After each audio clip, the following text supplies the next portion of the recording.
museum here, which we will take some pictures around the museum to add to this. Fellows that's going to be doing the talking here today is Cecil Williams from Bartley, Herb Allen from Cambridge, George Mousel from Cambridge, and Bill Hiatt from Cambridge. They're going to have a roundtable discussion on what the past has been and give us a good idea of what has happened in the past, in areas, locations, one thing and another like that. At this, I'm going to turn it over to you guys. Okay. Okay, I'll start out. I don't know how far back you want to go, but my family... As far back as you can remember. Anything that your ancestors has told you about the history of this. Well, the Williams family never come till early 1900s, but the Louts family, they was here quite a bit before. And so I'm sorry that I never wrote down what my granddad Louts had always told me, because he was quite a character. He was a Canadian, and and the family all died in Canada except him and a brother and two uncles, and he ended up in Texas. And so then, when he was about 15 years old, he took off for the gold rush in the Black Hills, and so that's not local history. But then he finally ended up in Frontier County. The first place was farming, and so now that's sort of my family history. So I'll turn it over to Herb because his grandfather was a homesteader here. In 1873, they come out here with a covered wagon from Saline County.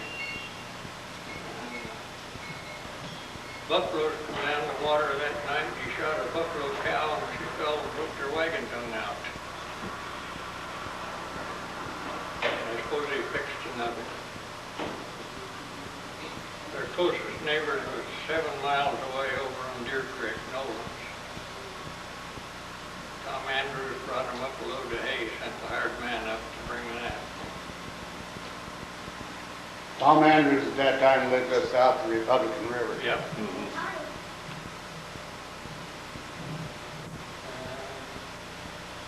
I can tell you now, where my house stands today is where the first cabin was in Cambridge. Hiram Dewey. He sold out to Pickle in a few years. Pickle sold the right-of-way to the railroad in 1881, and in 82 they built through then. That's the big end of mine. I got nothing there to write a book. Well, I'll have to comment on the town of Cambridge here. I'm getting over George because he'd be more qualified than me, maybe. But Roberta's uncle was on the last cattle roundup, and they ended up right north of where the tubes are now. And I can't tell you what year because I don't remember what year he told me, but he said it was the last one, and he was employed by Jerome Douchy. And so that was his deal, and he came and it was on that last cattle drive. And there's been a written up story about the last cattle drive on Deer Creek and one on Medicine Creek. Swing around. We have one more that's just joined us here, Kenny Fitchner from Cambridge. Rounded up at the mouth of Mitchell in 1869. They had that shootout. Them come down from north of Platte, a lot of that cattle. Need to buy stuff a little. Yeah, they do it. Well, my granddad, Michael Mousel, he's from Luxembourg, the old country over in Europe, and they were brewmakers and winemakers. And he came over to America on a sailing ship from London, England. It took him 6 weeks to cross the ocean. And he finally got up to Plum Creek, Nebraska, that's now Lexington. And he came on foot from there over to what we call Pickleville then, I guess. And the first night he got as far as Elwood and he slept in a haystack, they tell me. And he built his sod house out there down Medicine Creek in 1874. And he had 4 kids born in there without the aid of a doctor. Toughed her out in those days. They had the Indian scares and all that sort of thing.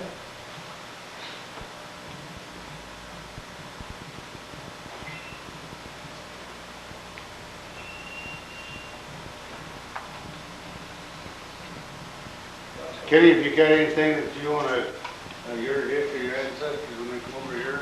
Well, of course, my ancestors came to this country from southern Russia, and they were Germans who left Germany, and conditions got so bad after they had migrated from from Germany to Russia.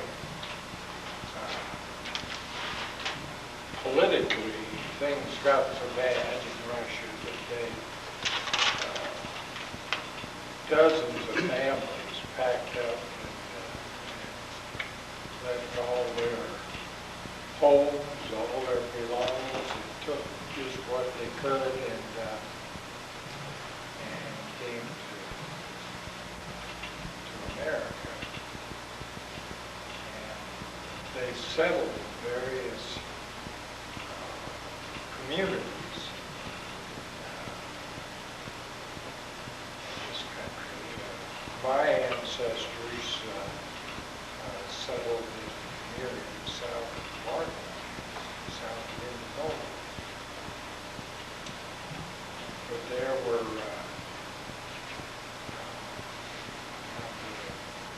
groups settled in various parts of Nebraska and then all over the United States as far as that goes. They were considered Germans from Russia.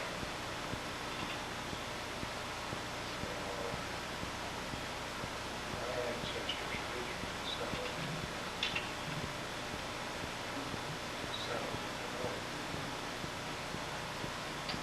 How about you, Bill?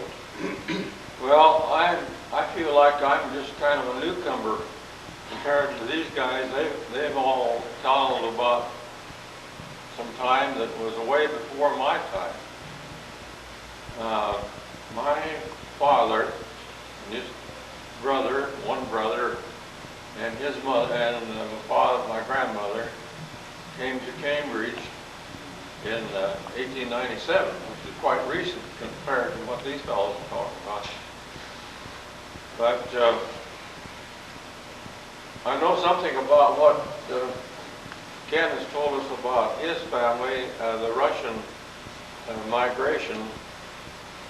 My wife belongs to a family that was in the group that moved from Germany to Russia because Catherine the Great had set aside a certain number of acres, or it was more than that. It was actually enough that it was a small settlement, about like a state would be in our state in the United States now. And she gave this land to these people that wanted to come there along the Volga River. And the Russians promised that whoever was the Tsar of Russia at that time promised that if they wanted to settle there and improve the land, they would be free from military service as long as they wanted to live there. But then there was a change in the hierarchy of Russia, so that it wasn't.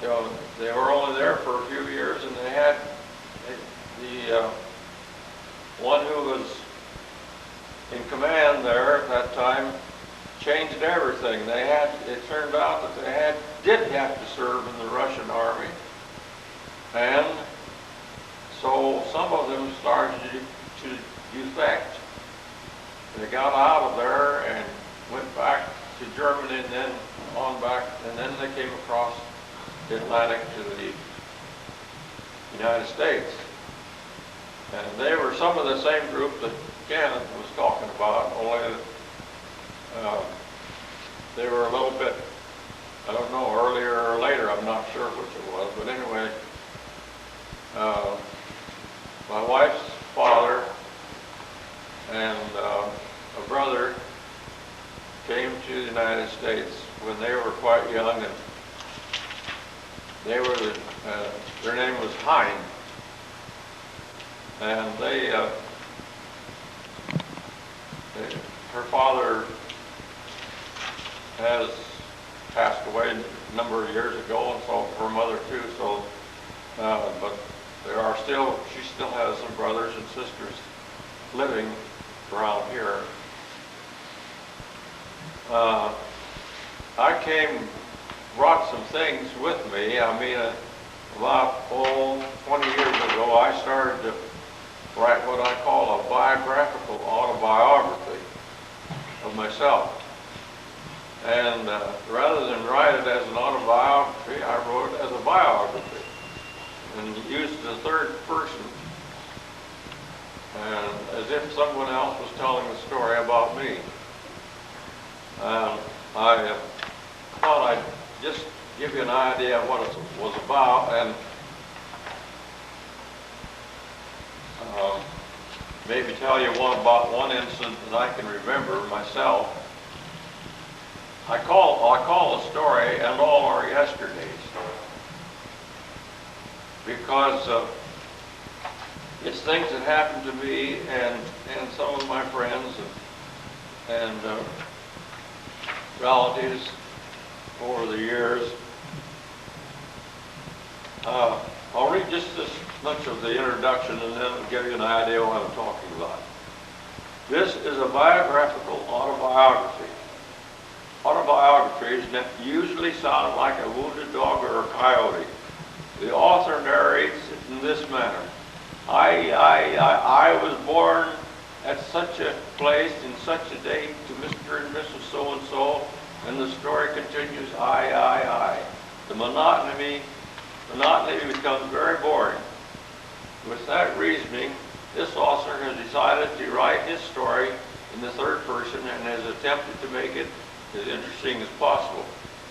It is a series of anecdotes from his life, mostly humorous. Well, I'm going to tell you about one incident that I can remember happening. I'll just tell it in my own words rather than read it. This was about 1916, I believe was the year. We were having Old Settlers Reunion.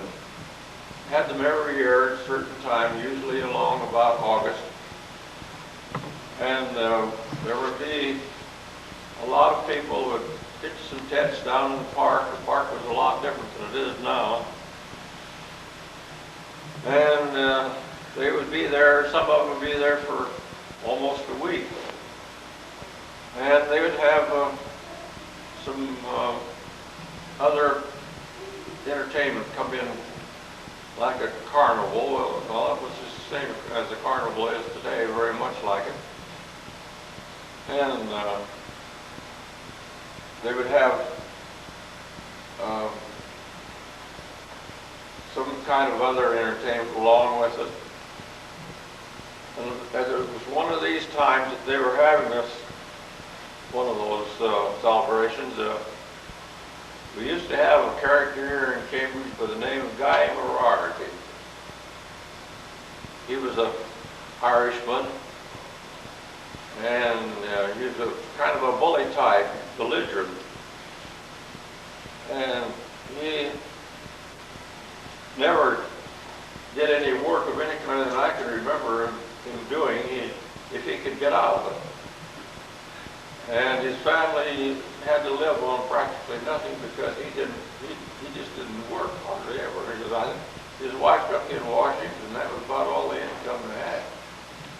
They had 4 or 5 kids.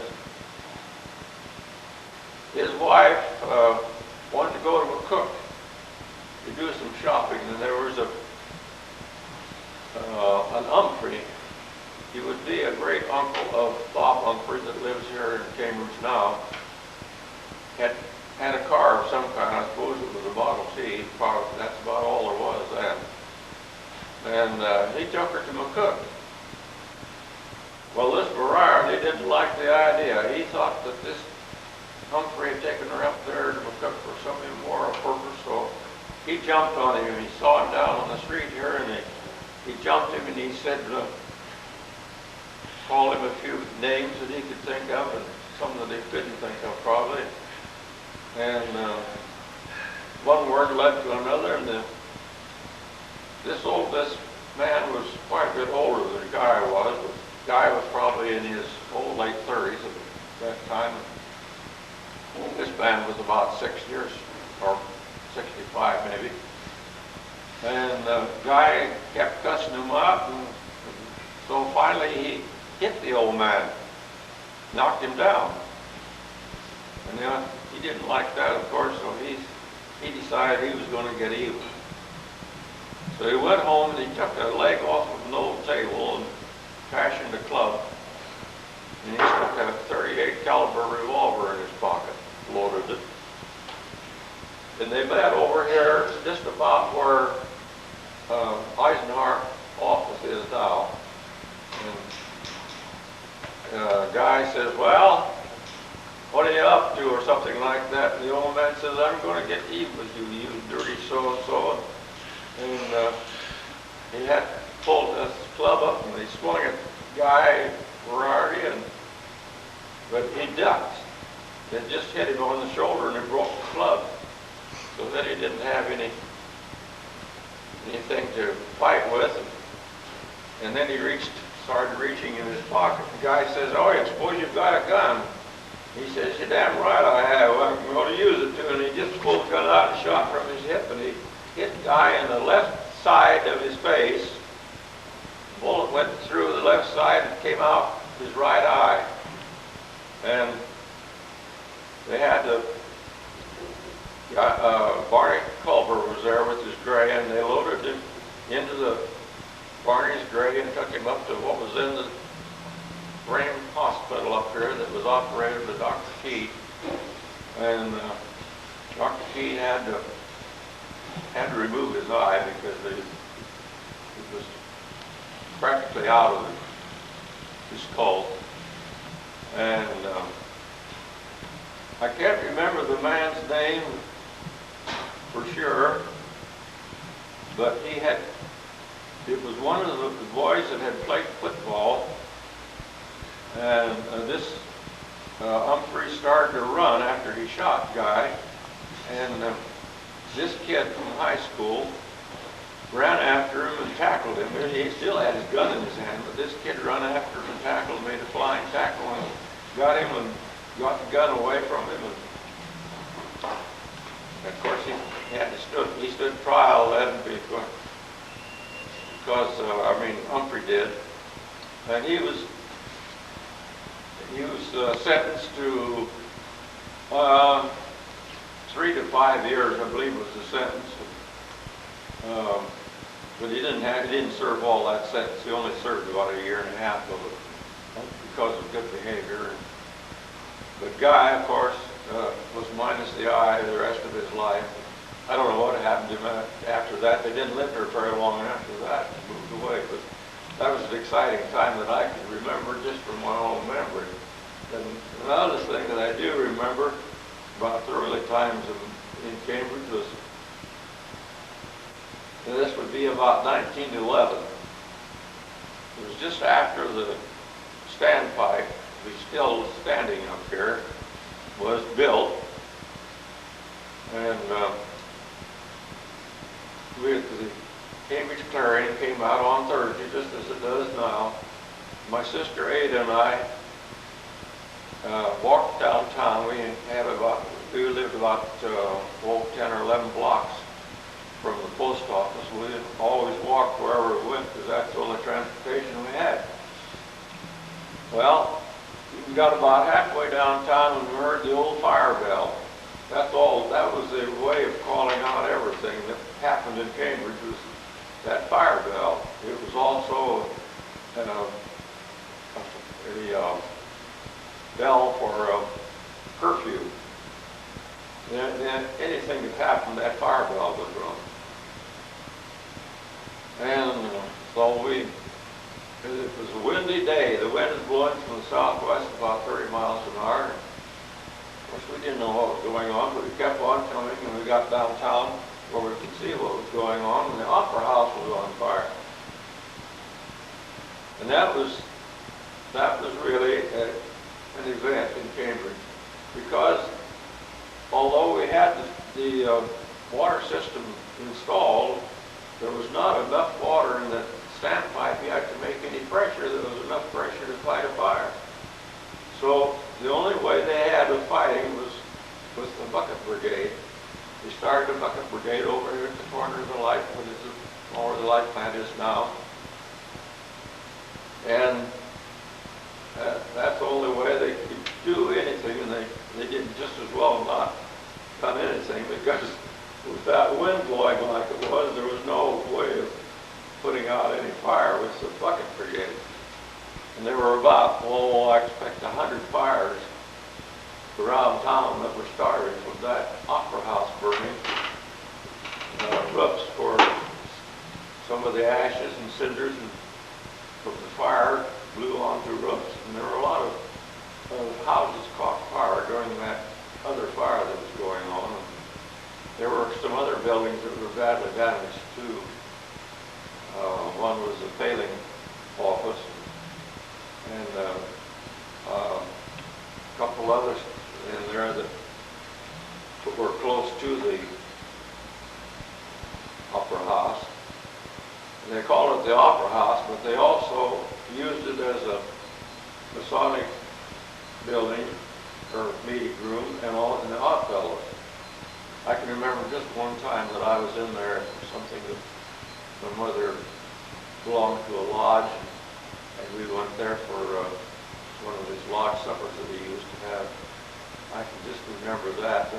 I was pretty small at the time, but it was, that was really an exciting event that I can remember my days.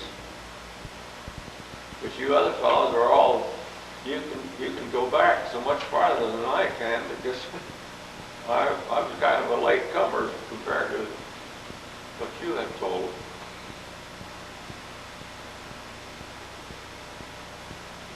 I've written a lot more of things that happened. Well, another thing I could tell you was that Ed Rodwell was the operator of the mill in those days, and he had a pretty nice family. He had 4 boys.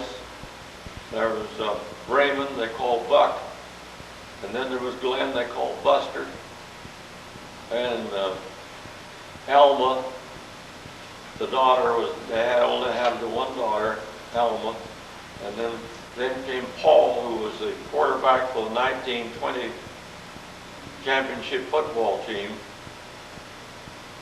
and then Bob was my age. Bob and I used to be together quite a bit. We kind of chummed together alone. Was he a doctor? He was later, yeah. He graduated from the University of Nebraska Medical School, and he went to California to practice. And it was after one of these spring floods that we always had practically every year. The dike used to wash out between the first and second dams, and sometimes between the second and third dam. But this particular time, there was one of those flash floods, and it washed out the dike. And Bob and I were down there just looking around a little bit to see what had happened. And we found a flat bottom wooden boat. It was about a 12-foot boat. And we thought, well, now, if we could get that into this, the Medicine Creek was still going bank full, and it was pretty swift. We decided, well, if we could get that in the stream, into Medicine Creek, and tie it up down at the railroad bridge or at the highway bridge, maybe if nobody claimed it, we'd have a boat. So we got out. We had about a 4-foot length of one-wood board that was used for a kind of a oar and a guide. Bob got in the back end of the boat, and I got in the front end, and there was about a 10-foot length of rope tied to the boat. We decided that when we got to the highway bridge, I would tie that rope onto the girder of the bridge, and then Bob, we'd both get out and then see what happened to the boat. Well, when we got to the bridge, we had misjudged. It was farther from the creek level up to the girder of the bridge than we had planned, and I had to stand on my tiptoes to reach it, so I didn't have anything to hold me in the boat. My toes were just barely touched the bottom of the boat. So I managed to get up on the bridge myself, but here was Bob, and Bob had this knee that he had hurt when he was about 10 years old playing baseball. And he couldn't pull himself up. And I couldn't get him up either because he was having quite a bit heavier than I was. But it just happened that Fred Decker was walking into town. He lived out northeast of town at that time. And Fred came and helped us. We got Bob out of there, got him up on the bridge. But we were sure thankful that somebody did come along, because I don't know what would have happened if he hadn't been there. Well, I'm taking too much time. Those are just some things that I can remember myself. They're kind of exciting to me at the time. Well, I guess it's my turn. I want to relate to some of Kenny's things about coming from Russia. Well, what Henry Roos Sr. told me. Well, he was sort of an orphan, and when they left, he said the Cossacks, which we all know was the world's greatest horsemen, and they were big, what do you call them, more barbaric. And they was, I should say, maybe a bad situation. And he said they was really mean people. And so he said he could remember when they left, he was just barely enough to remember, and his uncles brought him over. And he said they lived up in caves or things up just outside the limits of what Kenny said about the state or whatever it was, and then they'd come down and raid the people even. And of course the government wouldn't do nothing about it. And so he said he can remember seeing them barely, and of course with a young 6-8-year-old kid, they probably looked like giants to him the way it was. But he said that was the last, just before they left, that was what was going on over there in the Volga River area where all these people came from. And if you want me to continue, I'm going to put Herb on the stand here. I think we all ought to talk about the Jensen in the well and the Jonas Nelson deal. Well, my grandfather was at the Jonas Nelson deal, but of course he wasn't here when Sherwood was killed. But Herb, if he wants to talk me not, let's give him the priority that he shouldn't say anything, because all I got is what my grandfather Laux told me, and that was secondhand information when he came. And Herb, what year did that happen? 1884. Well, and Granddad come in December. I think 92 or something. So he was getting it sort of second-handed. But I'll just leave it up to Herb to take care of that part. Well, he can tell whatever he wants to. But I can remember I asked some of the old-timers before they left, and they didn't know nothing about it. Carl Seebecker says, "Oh, my dad, he wasn't there. He didn't know nothing about it whatsoever." And so, and I think George's grandfather or something was probably the same way. Nobody knew anything.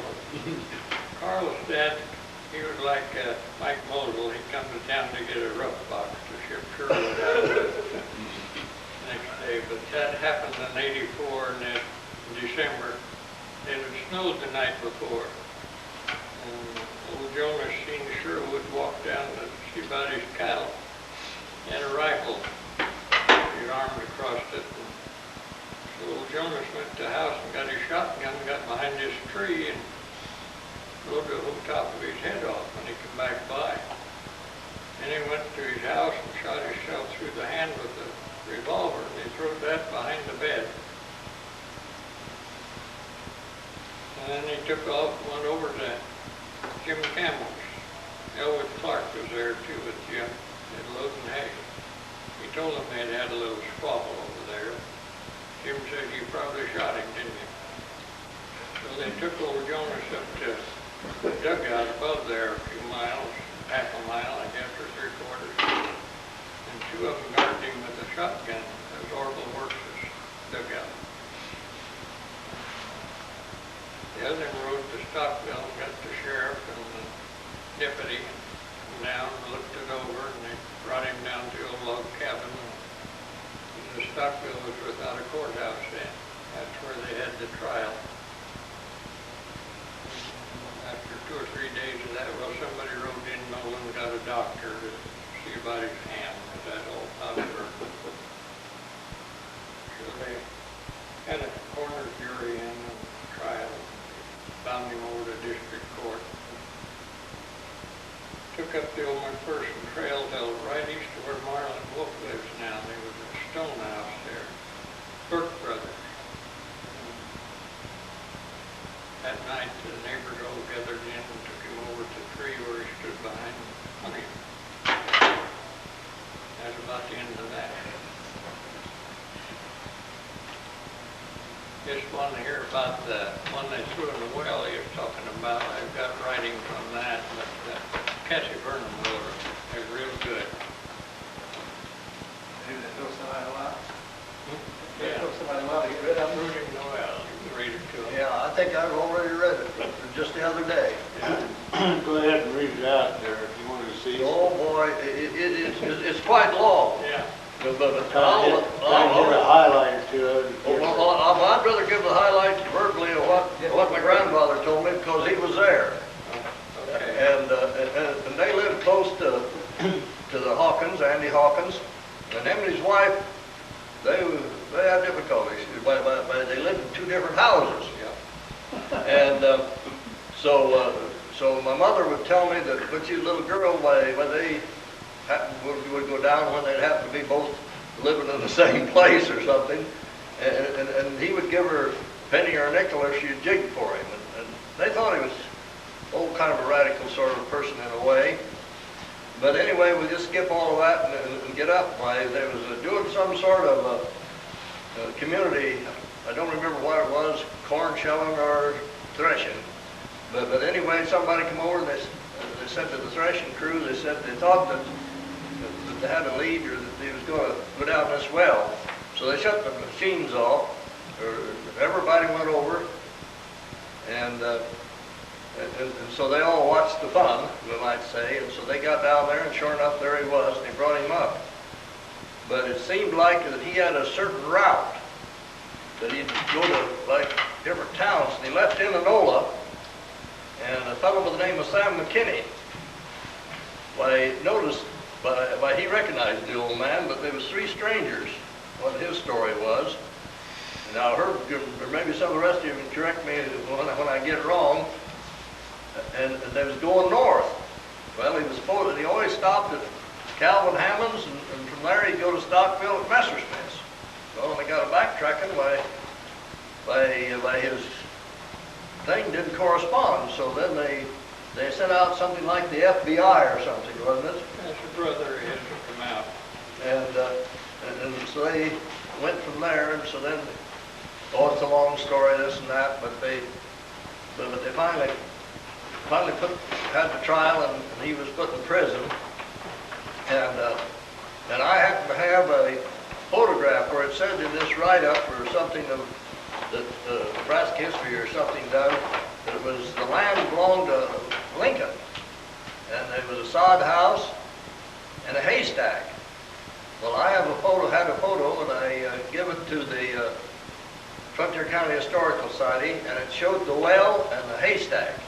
So that must have been true, and and Granddad said that there was a sod house, and if you go up right up on the hill west of where the well was supposed to be, there is still showing that there was a sod house there. And it's how come I know that my father bought that quarter, and I can't tell you what year, but it was a long time afterwards. And so the well, when I was a kid, I could see where the imprint was sunken place where the well was. Well, we put in a stock dam, and that took care of the well because the stock dam was below the well. And so the only way you can find the exact spot now would be to just say it was straight east of where that sod house is. And so I guess that's the end of my story of getting on those two. I see Herb has a bunch of papers here. He must have something pretty interesting there of some of the back history of. There's a lot of it. I'll send it home with you. Okay, I appreciate that. You can read it and then bring it back to me. Okay, I'll probably, some of it we may put on to this here in the highlights or something. In my abstracts, Cambridge was called Northwood for about 2 years, 81 and 82. It was. When the railroad come through, they made Cambridge out of it. Yeah, I read an article in this book here of 74 through, or 1874 to 1974, has a lot of good history. Yeah. And things like that. And anything else, George, you probably have some interesting things and locations up and down the creek there where you've lived all your life. Well, since we've been talking about so much of these shoes, well, that sort of thing, I went up to the hearing they had for Clint Brown when they shot Bud Fisher up in Stockville. And the reason I remember, I'll never forget as long as I live, there's some big shot wire there from Omaha. That Doc Minick got shot back there to Kelly. Doc turned around and said, "What the hell do you think?" That's all he said. You know Doc, he spoke just exactly as he thought. Yeah. Most of you was around here during, all of you were during the 1935 flood. Now I've had a few different ones ask me about a flood. I don't know whether it was up on the Medicine or where it was at, but they kept talking about the 1911 flood. Does any of you know anything about 1911? No. 1913 had several of them. On the Republican Medicine. Yeah. 1915 was a pretty wet year. I can remember that, but I don't know if we had any particular flood that year, but it was a wet year, right? The Medicine used to flood every time it rained until they put the dam in. Yeah. Ditched it. That should stay out for a week. Yeah.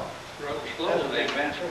Well, the first flood I can remember was Herb said it was 23, so I wasn't a very big kid, but I can remember the water going out south of Uncle Willie's house, and after it went down, went over there, and there's a lot of carp and stuff because the catfish would go out first. Yeah. How many people drowned in Cambridge in that 47 flood? 13 or 15 or something like that? Yeah. I think the records I've read was 13, but I don't know. I think that's right. 110 in the Republican flood of 35. I don't know, I haven't got any. Well, that was 100 and some altogether, but of course that was from Yeah. state line down to, Yeah. To the state line. yeah, state line to state line. But there was another wet year. This is something that, well, what we did by Herb here, my father was a great fisherman, and I don't know, well, let's see, your uncle married my aunt, is that the way it is, Herb? Married a male. Gene did. No, I mean Jake. Jake, oh, yeah. He married a Louse, Yeah. and so we'd go over and camp and fish, and so I suppose, we was the Allens all the time, and so I can remember, I don't know what year it was, it was a pretty wet year, but the creek never come up very much, and I know, when they put Iron Lloyd Barnard out over there, it must have been 29 or 30, somewhere along in there. Had a good flood in 29. But anyway, Herbert Allen, Dad says, well, we'll put these kids on this knoll. I suppose we were 12, 13 years old or something. We camped for almost a week there in a tent. And so we'd always slip up to Jenny's for dinner whenever out we could, and Herb and Brother Jim, and when we set lines from the mouth of Lime Creek to Woggies. And I can remember this, when we caught 72 catfish. And they'd come in, I don't know where all the fish went, why they'd I suppose give them around to all the neighbors, because 72 catfish. And they were good catfish then. There was a lot of channel cats in them. And so that's what we did for recreation. And then, now I've got this all mixed up. But one time we was over there, and there's some mules come down the creek. And boy, you never heard mules braying for all your life. They mules was. So now I'll let Herb tell that story. And how ornery he was. Me? No. Well, now your brother said that you got up the hay mow and got his mules in there, and they went out, you screwed a go quick on them. Yeah, we did.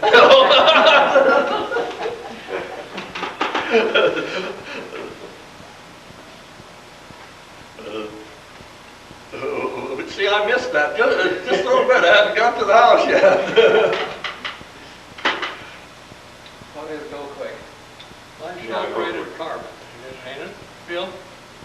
There's a good story in that book you have there, Wren, about George's grandfather, how he got started in the cattle business. That's a pretty good story, that really is. It is. I read quite a little bit of that. There is some good stories in here of different things that happened when they first started this country here, like Herbie Allen's relation, Tom Andrews, when they come here, how the purebred shorthorns got started, and the horses that they had shipped over here from across the ocean, and also different stories on how your granddad got started in cattle business and things like that, along with some of the things that the Allens had. And them's the things that we're interested in knowing what happened. Well, about Mike Mousel, see the trail herds in Texas used to go through west here up around Culberson, and he would go up there every year when he knew about when that trail herd was going to be there, and he'd take his team and wagon that had a milk cow in it, and he'd pick up stray calves to bring them home. That's what they call the George B. Loving Trail. And our family, Brother Paul's got it. He's got it under lock and key. I like to steal it, anything right? But a 45 Colt pistol. It's got the George B. Loving stamp on it. It's got the bone handle on it. It's got the words. It's a beautiful thing. But it is. Beautiful. Let me touch it. Another thing we would kind of like to get is how the starting of Cambridge here, and what you know about which I expect Herb and Bill was here pretty close to the start. Like he said, Pickleville, and then was Northwood, and then it changed to Pickleville, wasn't it? Or was Yeah, it, become Cambridge on the railroad come through in '82. yeah. We had some different articles in here. Any of you got any memories of what the price of stuff was back, let's say, in the early 1900s? It's pretty cheap. They were. And interest was quite high compared to. Yeah. I've got some old account books my dad had, and him and Jones Meekler and Jim Gallen. They rode around and bought some 2-year-old steers. They bought some of them in the Falls Father. $18 a piece for them 2-year-old steers. Jim fed them out. After they fed them out, what was they worth? Well, they probably was $5 a hundred or something. That was very high. Didn't they ship steers from here to Liverpool, England? I don't know. He's my dad talked about it. Well, I can remember the last of the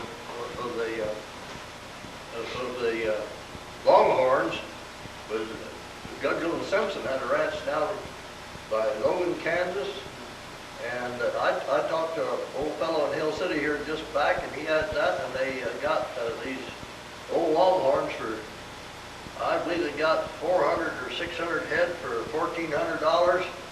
And so they decided they'd dehorn them. And they ended up with about 3/4 of them dead. Yeah. And, but he said this, that they could, that their horns were so large that they had to turn their heads sideways to get them out of a boxcar. And my dad, the last longhorn that was shipped to Kansas City, he happened to be there, and he said they had some that he noticed them doing that. And that was in the 20s. And so that's something about the cattle company, but I don't think the cattle was any cheaper than they was when the dirty 30s hit us. No. When corn, you couldn't sell corn 10 to 18 cents a bushel, and the government bought the cows $12. $12 to $18. Yeah. And They buried some of them over here in the park. and I know that the old commissioner up here, he decided he didn't want to sell them to the government, so he shipped them to Omaha, and they didn't bring the price of the freight. Well, I think it was 1916, they tell me that the Mousel brothers sold a big draft of females to the Parker Ranch in Hawaii. And when they unloaded them, they dropped them out of the boat and they swam them to shore. And they was, Nephew Paul Crew was just in Hawaii here a while back. He took a tour around. They told the same story. They have, when the mill come in down here to Cambridge, in the park, I've been up here in years, but maybe one of you remembers on that. I guess Pickleville started with. Yeah, Pickle was the one that started it. I think Lloyd over here, he's not in the conversation, but they had a grandson, was it Lloyd, that was up here this year?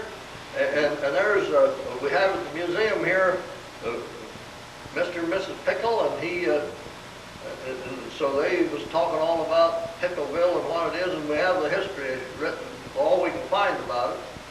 And this grandson, he's a retired forester or something, and so that was the deal. I happened to be here when he was here, and Lloyd wasn't, so we left his address, and so him and Lloyd's corresponded on that.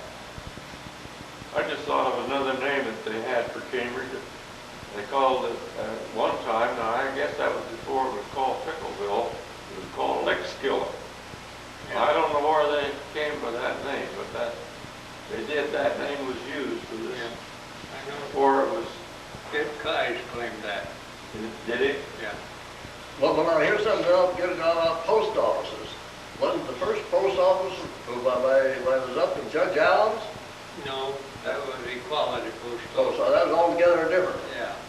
Mail used to come up a horseback about once a week from Arapahoe, go around to these little post offices, distributed, but doing at a post office here in town at that time. It was Equality Post Office.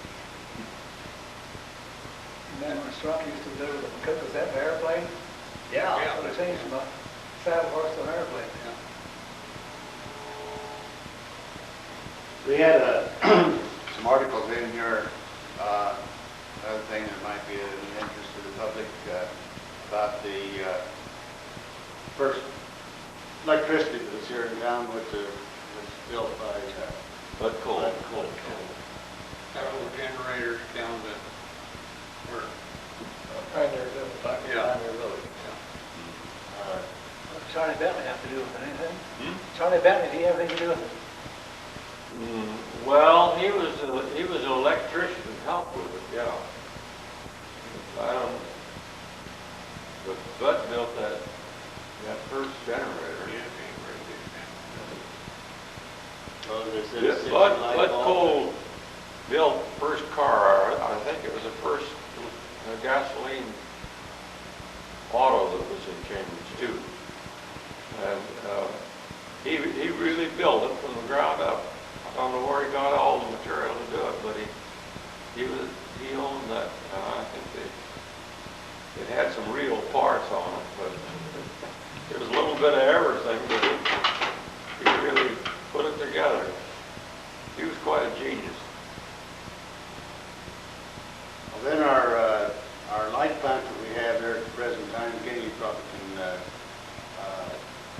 have some dates or something on it. But the way I read it in this here brown book is probably somewhere in the neighborhood of 1910 when they started this new generator.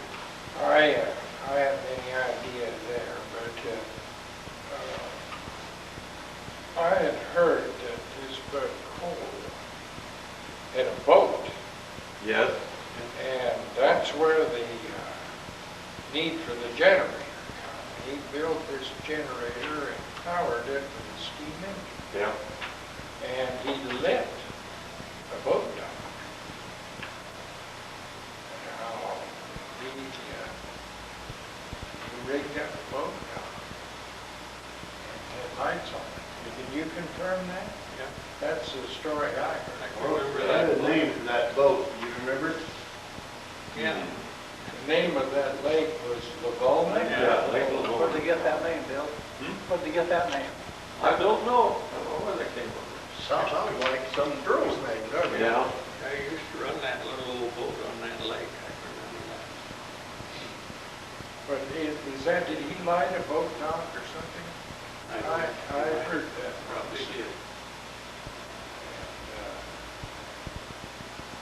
Then the story I got, he moved it down here about where the location of the lake plant is now. And he lit a few houses in town from wire, got some revenue for it. And then the city bought the whole setup. Well, in later years, Kenny, did they run an electric line up to Bartley? Yeah. One Oh, yeah. time? Yeah. They had a line that ran from Cambridge to Bartley and then south and branched off. Well, of course, they went to Lebanon and a line to Danbury and back to Mousel. So they had 4 counties in addition to Cambridge. Yeah, getting back to the medicine creek and the mill pond here, why, one thing I remember real good is going up and seeing the ditching machine when they straightened the creek. And old Kohler Ballantyne, well, if you're not a Frontier County resident, you won't remember, but he was part Indian boy and quite rather, and boy, he went up and fought that. And Dale Woods told me he was to the meeting and he told them exactly what was going to happen and everything when they dished it. And you know, Dale said, well, he said, you know, that old Indian knew, well, knew more than we did. Did he keep his watch chained up to the stove in the house? Yeah, I've heard that. Yeah, well, you know, why he tried to raise Hereford cattle, and the way he had them, he just had them tied around the trees, and he'd go around with a bucket of water and a bucket of feed to these bulls, and the bulls, well, he didn't drip their horns. I can remember seeing one of a 2 or 3 year old bull come out like that, tied to a tree. And so that had to be back in the middle 20s, if I can remember. You know, my granddad kept Kohler from going to an orphanage. I know his folks died or what. So he's always a pretty good friend of us.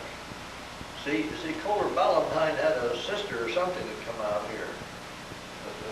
The way the history was, she was a second Annie Oakley or something. And she went on the drive and showed off to Camp Eucalyptus. I see here in this, of the Mousel's first purebred sale that they had, where the cattle averaged $118 for 12 head. I don't have the dates 1904, I think. of when this was, but it, Speaking of prices of things, my dad always said that old Theodore Timbenson lived over between here in Wilsonville. He shipped a carload of sheep to Kansas City back in the 90s. Hard times. And he got a telegram back from the British company that the sheep didn't bring enough money to pay the freight.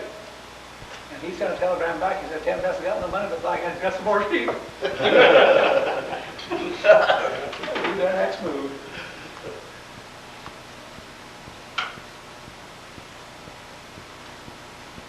you fellows was talking about a few instances that happened back just before we had started filming here that happen back up here on the creek and in the areas, you want to relate on any of that now again? Urban, Cecil, visiting button. Oh, we covered the hanging again, didn't we? Yeah, we covered the hanging. Oh, and then the duel up on Mitchell Creek. Yeah. That happened in 1869. They come down Third and the Platte and further.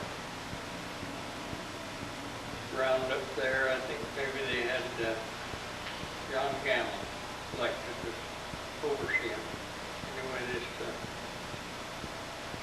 Ike Lowe, he stopped North Platte and bought him a revolver. He said, that's going to get me in trouble. He did, it got him killed. He brought the horses in one morning and he didn't get this one guy's horse. They didn't get along. So they rode across to Mitchell there and shot it out. So Ike Lowe, they took him up to Griffith's dugout. Griffith was the guy that had the first post office for Ohio. And he died in a couple of days and he's buried up there on the Mitchell. So they sent the sheriff after this Charlie Ainsley and caught him up by Paxton somewhere and brought him back, but they decided this self-defense, turned him loose. And now the Historical Society, they want to know where that place was. There's quite a thing about it. And so I'd heard you both remember when it was had a fence around it. Yeah. And so we, of course, part of the land has been put back and everything, and so they was arguing about it. So we put up a place that was so many yards or estimate south of the road because we couldn't find the place. So the Bureau of Reclamation didn't even have a sign of it. We went up and tried to look to see where they graved, but we couldn't find it. And then we got into Tridal, and he was the one that tore up the fence for us. Well, they drug it away. Drug it away It anyway. had been pulled up the top of the hill, time he found it. He found it. So they broke that up down there where the grave was. What do you know about that Jacobson's grave up there on the North End of the ranch to the dam? Oh, I can tell you all about that. Well, There's two brothers come out here, Charlie Jacobson and Henry. And Henry that was the first funeral around the neighborhood, I guess. He died there. He's buried on Charlie's homestead. And that's where CFC Beggar landed. Got Charlie's homestead, where Oscar Joseph's at. Seabagger lived on the west side of the creek here for a year, and then he went up north and got that place. That was in the late 80s, wasn't it? Yeah.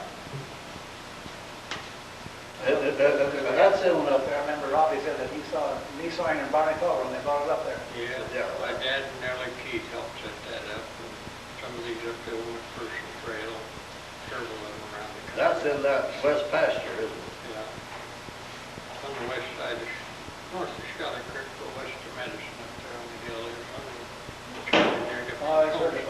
When they buried him, they got him on the wrong land. Yeah, buried him on his brother's place. Aiken got the other quarter. Talk about this McPherson Trail, probably this is a benefit for younger people and people that have no idea about the trail. Where was the starter of the McPherson Trail? And it went northwest toward North Platte. Yeah. Up to the McPherson It River. started over here in Kansas. What's the name of that? Fort Hays. Fort Hays. It was a government trail. It come up across just west of Holbrook. Took up through it across Warren Newcomb's place, where Arlo Bunch was at and all that. But they went down, they stopped there to mouth of Mitchell for one camp, and then they camped again at Cottonwood Canyon, right east of Curtis. Went on. You might wonder why that was a trail. That was a trail for starting out with the Indians, and the military, and the pioneers. Yeah. It's a very simple problem. To think about it, well, they could go up to Medicine Creek and then go off up Fox Creek. Yeah. And if you go up there, the watershed from the North Platte's just a few hundred yards. Yeah. That water and wood all the way. Yeah. And you might wonder why they would want this trail from Holbrook there, Custer's Crossing or wherever it is, and stay there. Well, if you notice where the roads go today, they go up a continuing ridge. And if they wanted to camp, well, they just drop over the hill a couple of miles to the west and camp all night with food and water. Or if they needed water, go back there, because if they went up the creek, they'd be going zigzagging over canyons and everything else. And that's a fellow from Kansas has traced a lot of these trails out, and you'll find out they're the same way all over the country, that they followed the ridges as most they could on account of easy, faster going. This cemetery it's called the McPherson Cemetery up there east of North Platte. That was a military, and still is, a very nice cemetery. Yeah, they took a woman up there and buried her just like that. The last one from Cambridge that I know of that went up there was Jack Powell. Yeah. Yeah. Old man Rogers lived there by me. He fought in World War I, World War II both. He's buried up there. And Andy Campbell, that used to be out here to the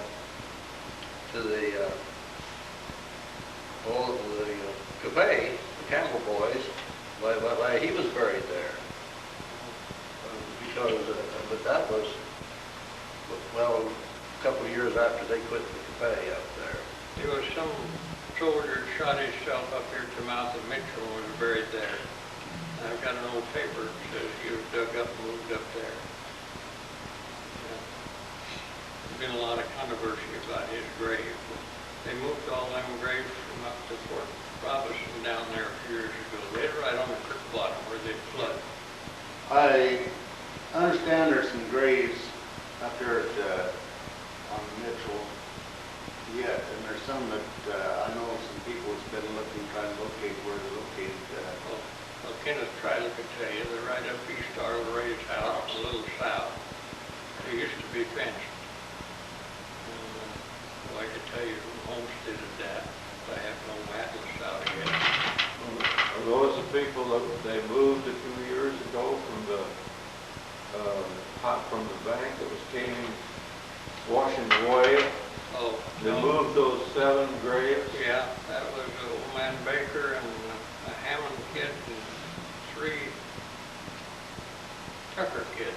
They all died of diphtheria, didn't they? Yeah, except the old man Hammond. I don't know if he did. That old guy. That's up there on Trail 7, I believe. Yeah, on 7, yeah. On the Watkins place. So they moved them farther south. But there's some buried up there where Bill Phillips used to live. They was Gammel kids. That's fenced and cemented in. So they didn't move them. There's 2 up here on south side Timber Canyon. They died with diphtheria. My dad helped bury them. Kids, 84. There's some unmarked graves south of and east of Cambridge. I don't know if any of you know about them or not. Tyson's. Yeah. That's We all knew the Tysons. Yeah, it's up on that hill or north of where Guy Tyson Yeah. lived. Yeah. And they're unmarked, and there's people that was back here shortly time ago, and they was looking for some graves, and Oh, happened to see one that remembered where they was located, and I couldn't remember. guy, You remember where the Statue of Liberty, Bob Danfield made over south of town? You know about where it would be? No, I don't know anything about that. Irwin tell me about the kind of things he does. I'll dig that thing up and we can find it there. I think he said the 35 flood probably buried it up. It's about a half size or less, if you remember. Live south of the river. Yeah. Don't know anything about that myself. That's the first I've heard about it. We'll be looking to see if we can't come up with some information. yeah, it was Guy You Tyson. see Irwin, he did it. Guy Tyson's mother, and we had 2 sisters probably buried out there. They married Brown boys, and they lived up there in the Thornback place for years. Another little kid. They're buried out there. Old Isaac Tyson, he was kind of a wild man. You remember him, don't you? No, I don't remember. I heard about it, but Yeah. I don't remember. He used to go over to Freedom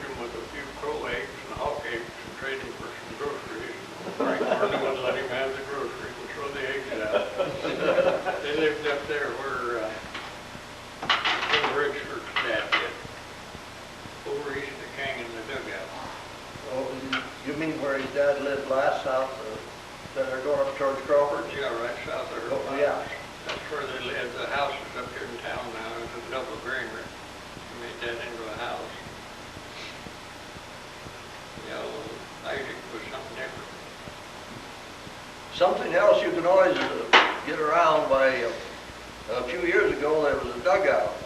There were two of them up here on the Dutcher place where Line Creek is now. Bob Linderholm, he dug in it and found a rifle shell and some stuff and knew it was that. And so he started looking up on the deeds and stuff. And there was the Meekums and stuff, but it wasn't them, no. it wasn't them. So we got a hunting around here and Herb says, well, I'm pretty sure That was, Sayer and Tom. yeah, Tom Andrews. And you know, Herb, I run into the same thing. You know, some of the Sayers and stuff come up and says, that's right. There's a time there in the 90s we didn't raise nothing, and they took their cattle up there to winter. Winter. Old Tom Andrews took a dugout there on our place, and what later was our place, and we roofed it over one time and left some old mares and colts run in there. We had a pretty good roof on them when I was a kid yet, but You know, and too, talking about winter, in 1939, I stayed at the old coal place and wintered our cattle. Yeah. Because Dad had bought the Milo that didn't work. There was some cane that wasn't very good. So I just took a saddle horse and I and the missus, we were just newly married. yeah. And so we went over and that's there in that old house and took care of the cattle and calved them out, some of them. That old house was built out of big old limestone rocks laid up. I don't know whether Colts built that or somebody before him. I don't remember. You know, it's built on the wrong section Yeah. to start with. That was supposed to be school land, and then he got it deed over so he wouldn't have to rebuild the house. It was Remington lived there at one time, but he might have built it, he might have not.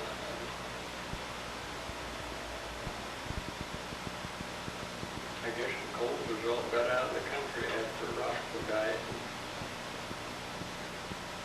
Roscoe married Dowden's sister, Dow. He farmed that Finn Smith place. So Dow, Yeah. Dow was up there and helped him in 1913. That's when he got acquainted with Pearl. Yeah, that was I've got a picture of it. If I can find it, I'd written on it that was a Cole who lived there. Yeah. Got a picture of some cattle. Yeah. Yeah. Yeah, I think of his name someday. Lived there when I was a kid. Tinsman's? No, Earlier than that. Kinsman lived over there where he was on the Finn Smith. Oh, yeah, that's right. Oh, one of the Newcombs did live on let's see, no, it wasn't Newcomb, it was a Cole. Yeah, Roscoe. Roscoe lived on He ran a store here in town not many years ago. And the old Ben Smith place,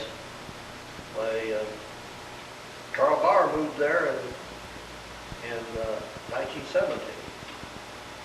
And something else that you might be interested in, but I didn't know it the other day, but this painting of the old barn of Gladys Cotton's.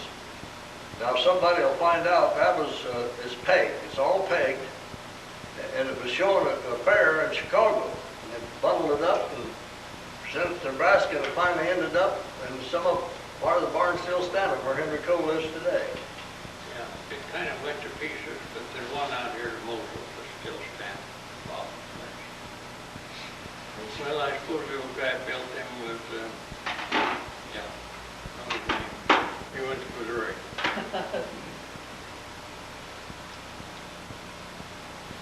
He'd come back when I was a kid. Business was. Well, I tell you, let's just jump over here. I'm butting in again like I'm always but let's have Kenny talk a little bit about the Dust Bowl days when he was in town. Where'd you live then, Kenny? Well, we lived about 3 miles north of town. Yeah, they were something else. I remember I used to walk to town to school. Boy, the time you got to school, you just looked about like you were out plowing in the field. Yeah. Just covered with dust. Yeah, Well, was that they said the chickens went to roost at 4 o'clock one day. Oh, yeah. I was staying with Wren that day, planting corn. He got up, he hadn't felt good that day. He got up, I was cooking some dinner. Come out there at night already, and I had to go light the lamp. That's when the cyclone hit my cook.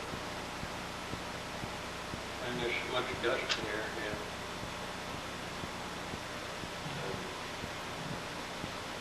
Yeah, talking about not raising anything, those old dust bowl days. Well, neighbor named Ben Watkins, you all remember him? Yeah. And the corn only got about that high, and he just hardly let it go. Yeah. And down there one day, he's hard behind his car. Said he was a team horse, he said his old Ford car on there, car the hell out of things. And then when the first soil conservation thing come in, you were supposed to not let the weeds grow. And what my dad had me do, he put me on a 5-foot or 6-foot mower in a team, and I mowed, and it was dry and then, and well, we got the weeds down because they never growed back, and it was only about that high to start with.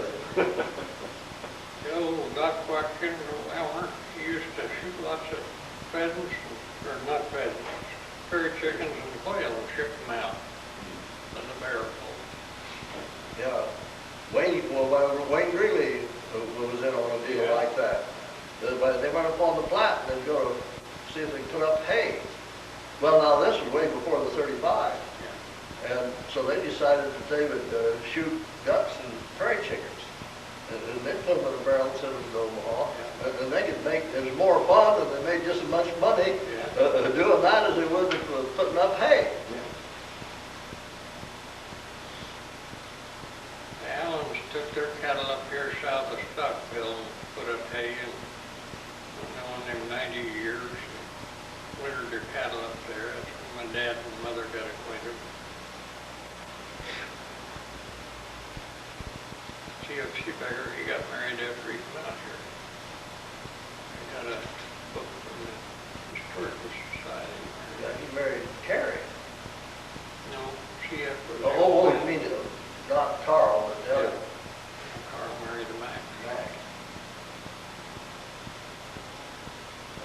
Something else I'd like to relate, being my folks as late comers, well, they come here and they come in on a railroad car in Cambridge, had their horses and stuff, and they started out and they went up on the old place where Earl was there, and it was a sod house then, I guess, according to the picture. And so my dad was a young guy and he got married in 1912, I believe it was. But anyway, they were hard up. But now this is the way the people have done. Why he needed a set of horses, my granddad did, so Dad went and worked for Carl's dad, Carl C. Baker's dad, to go work out for a team of horses. And then when Dad got married, why he took the team, they'd gotten better off, and he had a team of horses. That's all they had. So he went up to John Morgan's, and he always was a horseman. And Dad had worked for John Morgan before, and so he gave him colts to break, and Grandpa C. Baker gave him a wagon load of grain and some hay, and so he started farming on one quarter. Well, I think I can tell you who built the old stone house up there on Line Creek now, John Morgan. He lived there a little while, and he went up north, got that place. Got that place.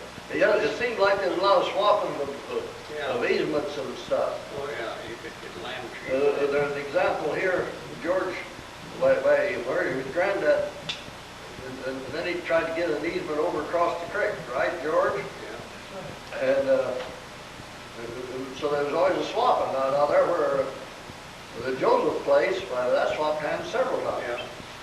Jenny, have you got, remember the prices of the land back a few years? Oh, you might swap a team of horses or one horse for a quarter of land. They didn't have money.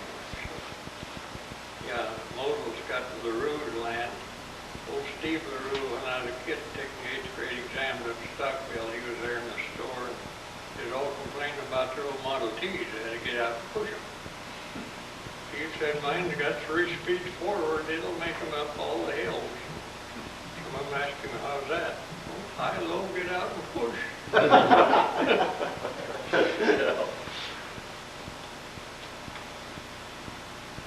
Well, old man Kiker who lived north of Indianola, but his son told me that when he come to Indianola, but he was fairly well off because he had some horses, good horses. And so as I went to go back, he would go out and he'd plow with these other people. And I believe he said the most he ever paid for a quarter of land was $3 an acre. Yeah. And What was wages back then? I mean, if they was able to pay for wages. Well, I can show you some old account books my granddad had when he hired a guy to cut wood for him, and I pay him, I don't know, $2 a week or something. yeah, even in the 30s, when they worked for $25 Yeah. a month, Yeah. board and room. Yeah, well, I think the Concord boys, or what was his name, worked for Alan Johnson for his Joe acquaintance. Twins, They come down here from up by west. Culver's, North of Culver's. Yeah, they lived on a farm place out there. This old man Rogers knew it. He asked me if they didn't come down here.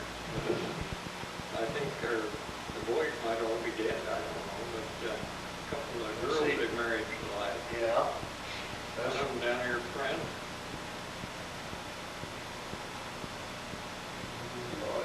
Joe married her, she was acquaintance. Ren, I can tell you what, Joe's dead. I think Some of the all the boys are lots. dead. so for when my dad and mother were married in 97, and they lived, that first year after they were married, they lived in the house that's owned by the Pearson boys now. What was this plumber's name? Jack Pearson lived there, but I can remember when I was just a kid, he lived there, and it was an old house then. Well, my mother and dad lived there the first year they were married, and then Dad built a 24 by 24 frame house. Now, of course, it's been added on to a number of times since then, but anyway, when he bought the lots from Bill Failing, to put that house on, to build that house on, there were 6 lots.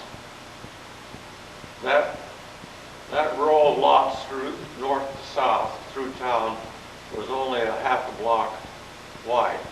It wasn't a full block, it was a half a block, but the town ended, that was the city line, property line. And he bought those 6 lots from Bill Failing for $50. Yeah, and today, what was them lots be worth? Oh, I don't know what they were now. Yeah, that street's right there, west side Aiken House. That's a half lot. Yeah, yes it is. That's the west end of your town. Well, I don't know that Aiken house. Well, this, the house that Hugh Eisenhart has now Yeah. was the Aiken house. Yeah, but he was building this Aiken house, and they traded. Oh. Well, anyway, that was called the Failing Addition, that corner of the town. It's called the Failing Addition. I don't know how much he had up there, but he had a pretty good sized piece of ground, but he divided up into lots. He sold almost 6 lots for $50. Of course, there was nothing on them. They were just Vacant lots, yeah. just pieces of ground. But That was been back probably in maybe what year? well, that'd be about 97 when they built that house. When my dad built that house. He and Sam Brown built the house. Sam Brown did the carpenter work for him, and he did the rest of the work. And I can still remember when it was still just a 4-room house. And then then he built a kitchen on the west side of it. And when I was growing up, I guess I was about 12, he built another bedroom because I didn't have room for me because I had 3 sisters. I was the only boy in the family, so I had to have some place to sleep. I did sleep in the dining hall. Well, it was a dining room and the living room, whatever you wanted to call it, on what they call a sanitary cot. That was my first memory of a bed. But my Perry Phelps owned that house for a while, and after my dad sold it to the Woggies, Mrs. Woggy and her 2 daughters bought it from my dad after my mother died. But that was, of course, let's see, there's 4 houses on that block now, on that half block.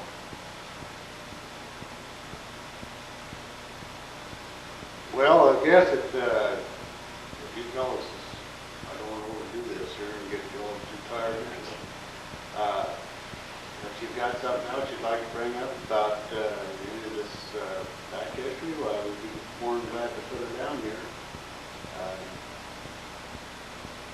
Well, when we used to drink Maine in the 30s, why, gas, I think, was 18 cents a gallon. Yeah, it's about that, man. And boy, we didn't drag Maine like they do today. No. And That old white team will go around town, that little old grader, I think Bobby Mousel got a hold of that fine. Scratch a little bit. Casey Shums, Casey Hoover. Nowadays, 91, gas is $1, what, 26? Something like that. A lot of difference in it. yeah, I can remember. How come I remember this good? I lived out north of Bartley, of course. I stayed with my grandmother here in Cambridge. I never got to come to high school, and so we didn't go home every week, and we just stayed in town, and I can remember that especially. Jock Stanby would cut your hair for a quarter. Sure. And you go to the show, you had a special deal on the last show building that was over on the east of the street here. And maybe Kenny was in on some of this. A couple could go for 25 cents. The first show I saw when I was just a little bit of kid, about 4 or 5 years old. My mother took me to the movie show, movie pictures, as we called them, cost a nickel. Admission was a nickel. The first theater was the Cozy Theater was right over here on the corner across the street from the museum, or the library. Right beside Locknauer. Right beside Locknauer, there was a... No, right straight north here, on the corner. And that was I don't know what, I'd been in there before. Thorndike's had a store there after that, after the theater went out of there. But this was before Thorndike had a store in there, and then they were down here with the coast to coast store, either where the thrift shop is now. Well, how come so many of these theaters burned down? Well, when the Opera House burned, it was the only thing they could find was a shortage in wiring. Now, wasn't there a opera house or something over there or south, north of Bowling Alley? Yeah, that's where it was. And didn't this one burn on the east side, the west side of the street? No, this was on the east side. Yeah, but I mean later on, didn't they have a It fire? burned in 19... Oh, yeah, I guess that was in 1952. Well, I wasn't living here then. 52, when the Cozy Theater is here on the north side, south side of where Lochner's Furniture Store was part of the furniture. Oh, yeah, well, That I was burned living down. with Cook then. And then the Ritz Theater, which is over here north of the Luther Building, Yeah, it was, actually, it was closed when it did burn. It Yeah. had been changed to a liquor store. yeah. Well, didn't they have the sale barn one Yeah. time? Yep. And Oh, and yeah, that sure. burned, it burned in the 30s. Yeah, they had an old building down there, first shows I went to. Right out south of Sale Barn.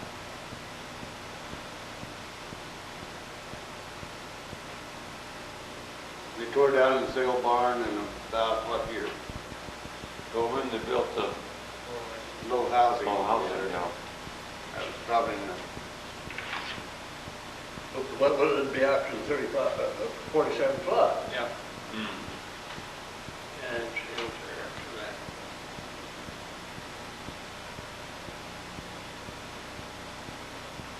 What year did they build the auditorium at the end? They call it the auditorium, what year did they build that? Well, You know, that big eight-sided thing. that was, gosh, I don't know what year it was. Well, you can just have Sam's there. Yeah, your family Yeah. had sales there. That's the first time I was ever inside. Yeah, I went with my dad, bull sale there. Yeah, the first bull I ever curried in my life was right down there. And I don't know why they ever let me curry him, because I didn't know nothing about it. It was just for the fun of it.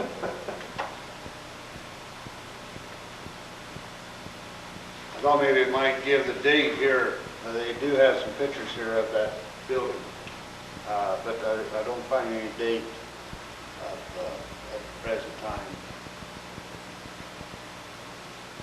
That burned well about the time we were in high school. Yeah, that's right. In the 30s. Well, they built another opera house there where Minnie's Hardware is right north of that, didn't they? I think, north, oh, I think the old, one wall of it might be standing there yet. They used it. I mean, livery barn that Cambridge had at one time. I don't they had two at one time, I can remember two livery barns. Shiflin and Gould. Shiflett, and I can't tell you the name of the fellow that had the other one, but it was in the next block south, across the highway. In that first block south of the highway. It's straight south of the Shiflett livery stable. But now that their livery stable is where the garage is today, one time. Yeah, Yeah, little, part of the building's still there. yeah. Lumberyard used to be over here where gas shop is, Mhm. Harry's. That old cafe they had there was a coal room and an office. It finally got destroyed. We used to run the hotel beside before the Abels did. Oh, Cosgrove. Yeah. I don't remember him, but I remember her. Yeah.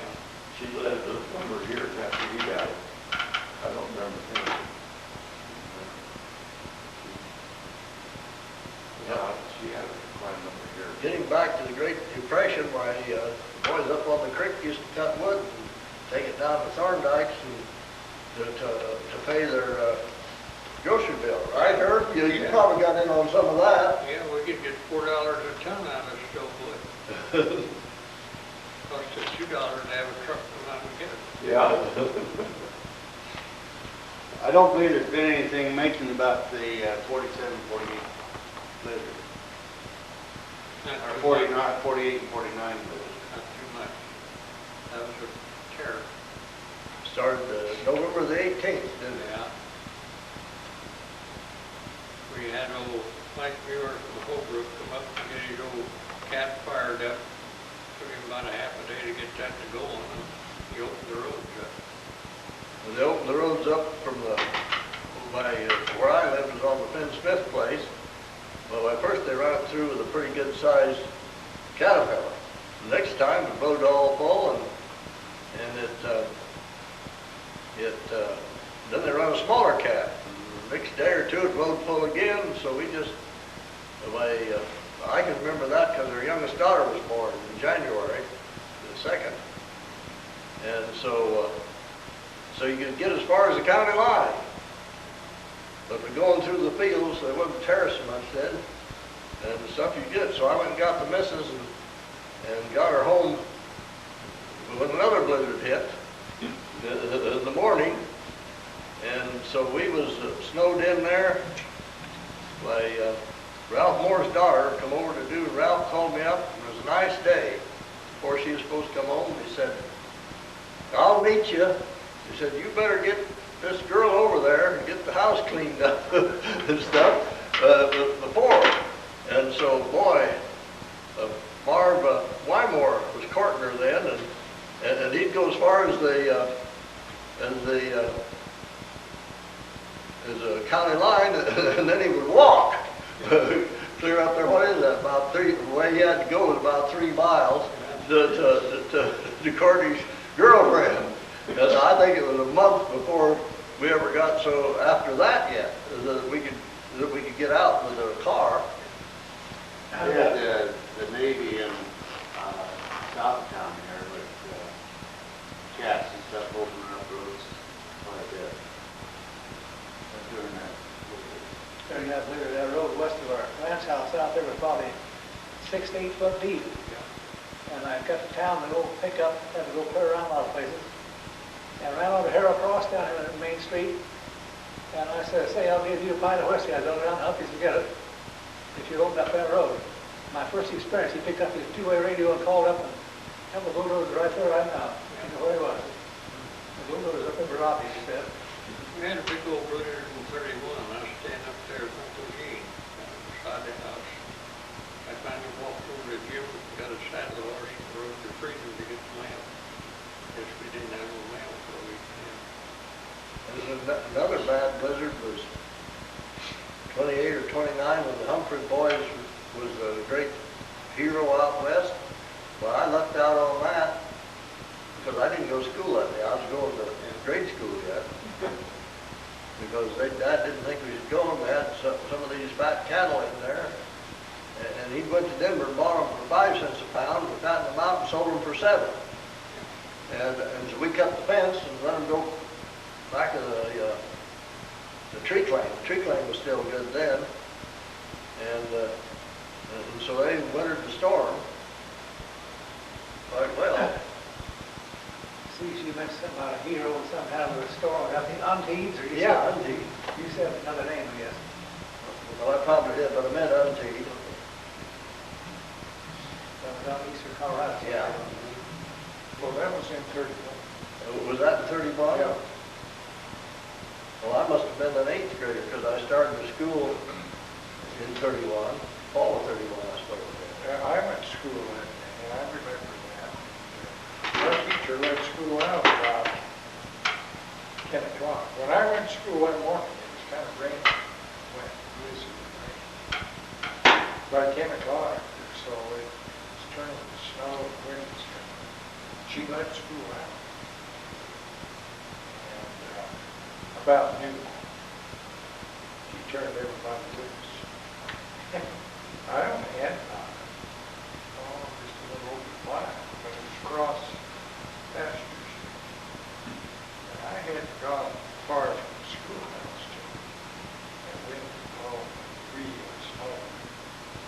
And I tell you, before I got home, I was following fence lines, counting cross fences. And you know, you start using your mind a little bit. I was scared, really was. But, I knew I didn't dare camp. Well, back in the early 20s, I got clear home, and it was hard and difficult to see. Everything would stick to me.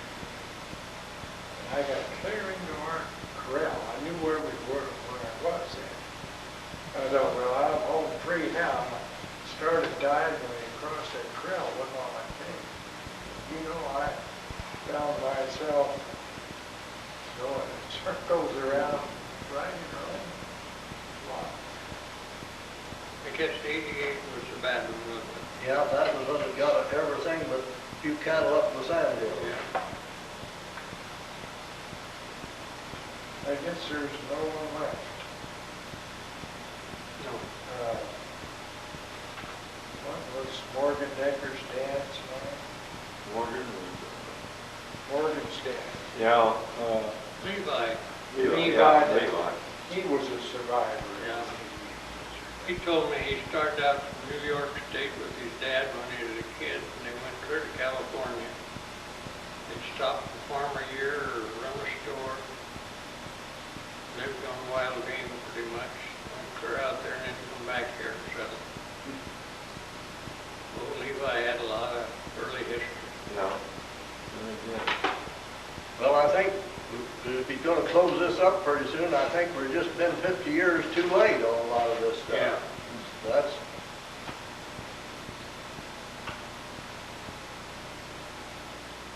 We've got some good,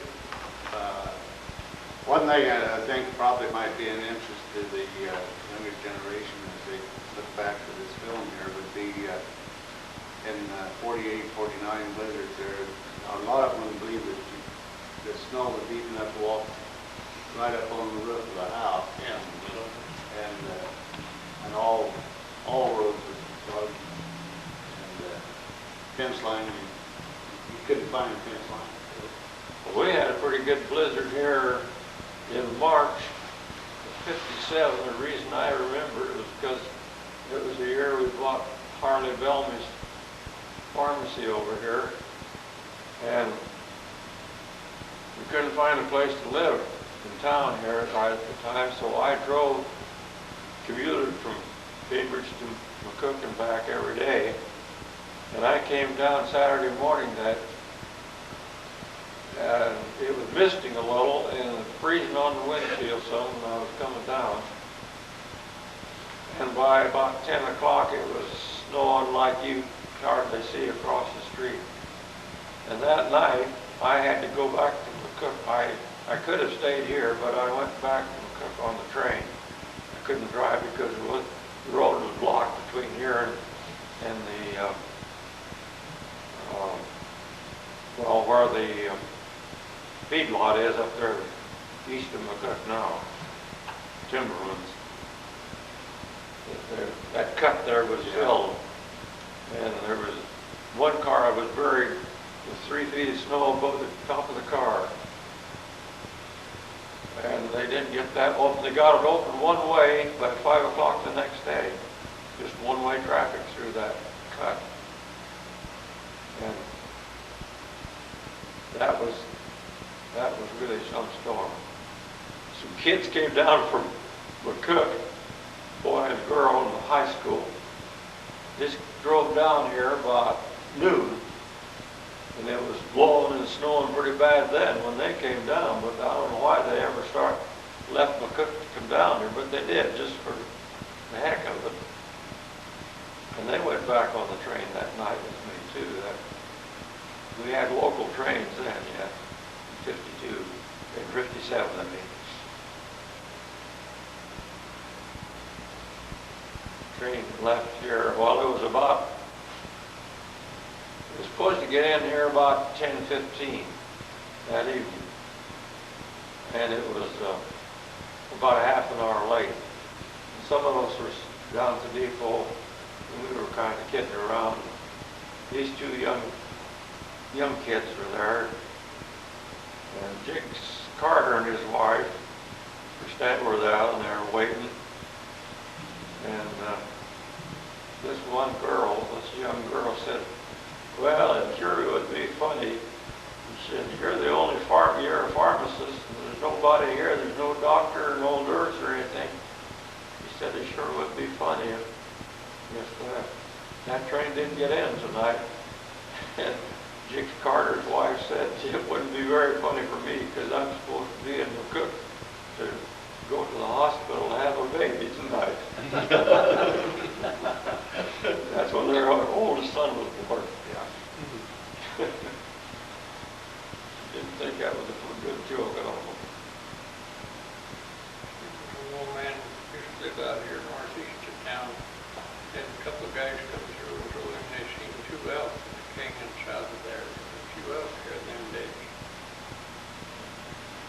out with these rifles.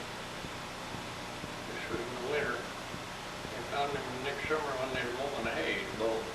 Oh, Well, up on the Deer Creek or the Muddy, the same thing happened. Yeah. No, I can remember when I was a kid, my dad went to a sale and got caught like that. He was on a saddle horse, and Mom was real scared.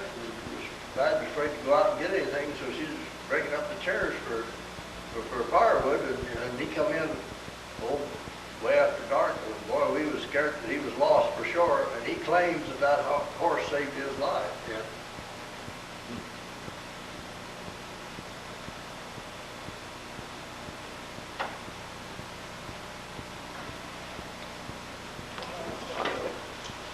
Well, I want to thank you fellas for coming in today. and, That was a story. Lloyd, I don't know whether you, Okay. this would be a vintage. Yeah.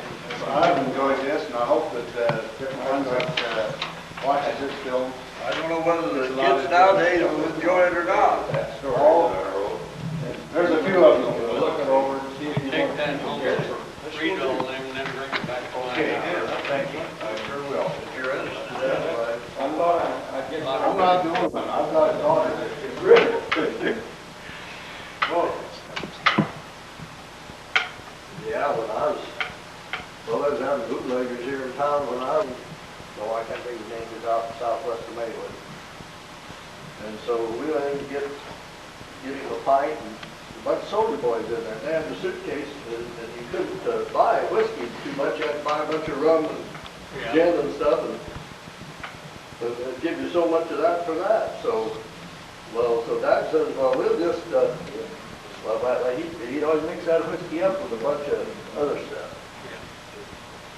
And so we took it up for a present, because he was real old then.